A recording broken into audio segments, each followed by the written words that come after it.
La capitale sud-coréenne, Séoul, est considérée comme l'une des villes les plus magnifiques et les plus connues d'Asie de l'Est, avec près de 10 millions d'habitants. Mais la ville fait face à plusieurs problèmes majeurs. Elle souffre non seulement d'une surpopulation massive et le voisin nord-coréen devient un défi croissant, mais les problèmes vont bien plus en profondeur. Le gouvernement sud-coréen a donc décidé, il y a plusieurs années, de construire une nouvelle capitale censée résoudre tous ces problèmes. La ville de Sejong a été inaugurée en 2012 et devrait devenir l'une des villes intelligentes les plus modernes du monde d'ici 2030. Cependant, la nouvelle capitale est déjà confrontée à de nombreux problèmes, et certains la qualifient de tâche honteuse qui ne sera jamais habitée par un grand nombre de personnes. Mais pourquoi les Sud-Coréens tenaient-ils tant à déplacer leur capitale? À quoi ressemble ce projet ambitieux aujourd'hui et pourquoi risque-t-il d'échouer? Nous allons explorer toutes ces questions dans la vidéo d'aujourd'hui. Bonne lecture! L'idée d'une nouvelle capitale remonte à plus de 2 décennies. En 2003, le président sud-coréen Roh Moo-hyun a pris ses fonctions avec la promesse électorale ambitieuse de déplacer la capitale de Séoul vers une province beaucoup plus au sud. Séoul faisait face à de nombreux défis à l'époque, et cela reste le cas aujourd'hui. Tout d'abord, il y a la surpopulation.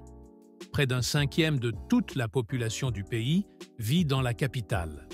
Ce serait comme si 17 millions de personnes vivaient à Berlin.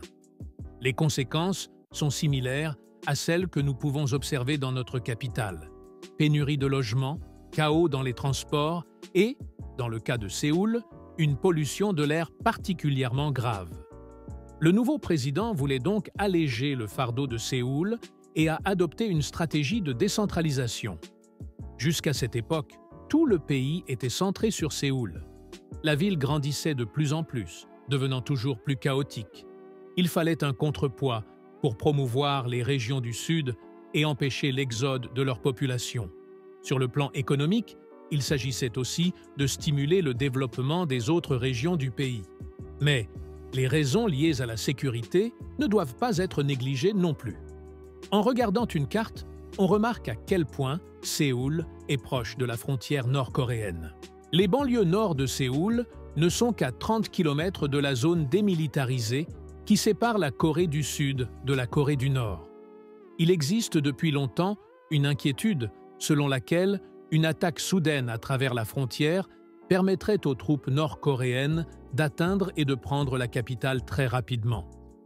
Cela rappelle ce qui s'est déjà produit en 1950 pendant la guerre de Corée, lorsque la Corée du Nord a capturé la ville en quelques jours. En outre, Séoul est parfaitement à portée de l'artillerie nord-coréenne. Le déplacement de la capitale vers le sud offrirait une meilleure protection grâce à une série de barrières naturelles, notamment des rivières et des chaînes de montagnes. Les tensions sur la péninsule coréenne sont plus actuelles que jamais.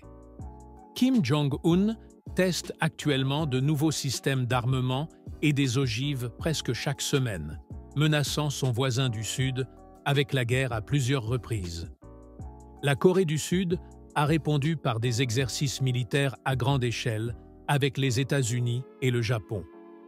En réponse, la Corée du Nord a mené des exercices de tir à la frontière et testé de l'artillerie capable d'atteindre Séoul en cas de guerre. L'agence de presse nord-coréenne a rapporté que Kim avait exhorté les soldats à pousser vigoureusement les préparatifs pour une mobilisation réelle au combat, afin de prendre l'initiative avec des attaques impitoyables et rapides, en cas de guerre réelle. La menace pour Séoul est donc bien réelle. Une capitale située plus au sud offrirait une protection plus longue, permettant au gouvernement de continuer à fonctionner plus longtemps. Mais la nouvelle capitale devait également être un symbole des progrès et de la prospérité sud-coréen. Elle était censée devenir l'une des villes les plus modernes du monde, ainsi que le centre culturel et politique du pays. Mais nous y reviendrons dans un moment. Voyons d'abord l'état d'avancement des travaux aujourd'hui. Au début, le projet semblait déjà sur le point d'échouer. en raison d'obstacles constitutionnels. Après sa victoire électorale, Roh Moo-hyun a immédiatement fait adopter la loi sur la construction spéciale de la nouvelle capitale. Cependant, ces plans ont rencontré un scepticisme considérable, non seulement au Parlement, mais aussi parmi la population. La loi a été portée devant la Cour constitutionnelle sud-coréenne, qui l'a déclarée inconstitutionnelle, statuant qu'un référendum sur une modification constitutionnelle serait nécessaire pour déplacer la capitale dans un autre district. Le gouvernement a contourné cela en créant un nouveau district administratif spécial, où les ministères et agences nationales de Séoul seraient transférés progressivement. Ainsi, la construction a commencé à 120 km au sud de Séoul, sur 465 km² de terres agricoles dans la région de Hoseo. La nouvelle capitale a été nommée Sejong, d'après le roi coréen Sejong, qui a régné sur la péninsule au XVe siècle et est considéré comme l'inventeur de l'alphabet coréen. Le site a été choisi de manière stratégique, car il est mieux protégé contre les attaques du Nord et suffisamment éloigné de Séoul pour décourager les déplacements quotidiens. L'objectif était que les gens ne viennent pas seulement travailler là-bas, mais qu'ils s'installent réellement dans la nouvelle capitale. La ville a été officiellement fondée en 2012 et les travaux ont commencé le 1er juillet.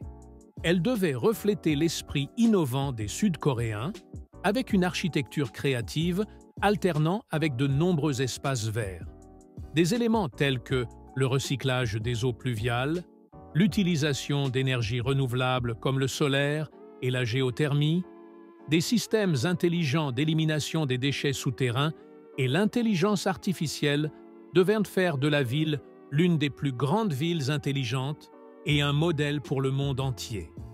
Un budget initial de 17 milliards de dollars américains a été prévu, avec pour objectif de terminer la ville et de la rendre entièrement autonome d'ici 2030.